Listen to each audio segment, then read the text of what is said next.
I never believed in paranormal stories until the night I was working alone at the call center during the graveyard shift. It was exactly 2:17 a.m. when the phone rang, which made no sense, because after 2 a.m. the system automatically blocks all incoming calls. The screen showed no caller ID, just a blank line, and even though something felt wrong, I answered it. At first, there was only slow, steady breathing, and then a voice calmly said, "You need to leave, now."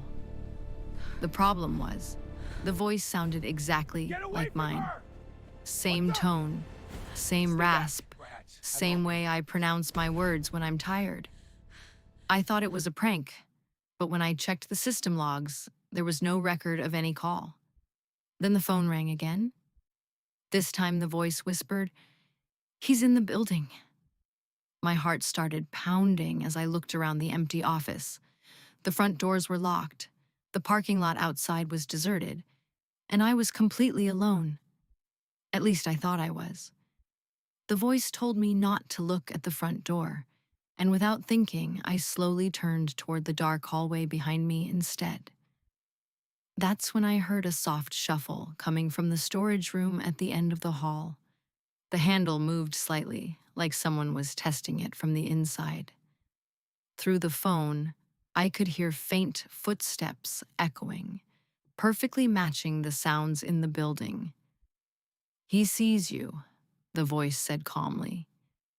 I felt frozen in place as the storage room door creaked open just an inch, revealing nothing but darkness. Then I heard the same breathing from the call. Except this time, it wasn't coming through the headset. I dropped the phone and sprinted to the emergency exit, bursting into the alley and running without looking back. The police searched the building and found no one inside, no forced entry, nothing stolen. But in the dusty storage room, they found fresh footprints leading straight to my desk. I quit the next day. 3 nights later, at exactly 2:17 a.m., my personal cell phone rang with no caller ID. I didn't answer, but the voicemail left behind was only 3 words, spoken in my voice: "I'm still here."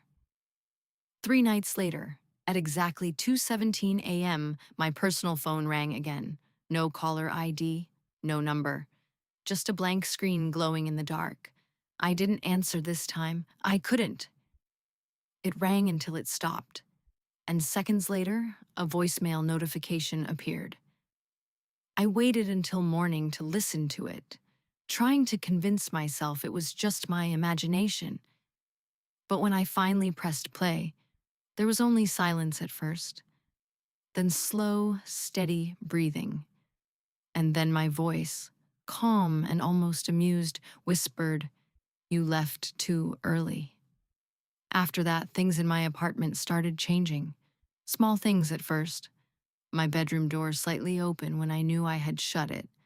My backpack moved from the chair to the floor. My phone lighting up at 2:17 a.m. without ringing. Every night at the same time. Watching me. Waiting. I barely slept anymore. I kept the lights on. I checked every lock twice. But deep down, I knew locks wouldn't stop something that never needed doors. Last night I woke up to the sound of breathing in my room, not through a speaker, not from my phone. Real breathing. Slow. Controlled. Right behind me.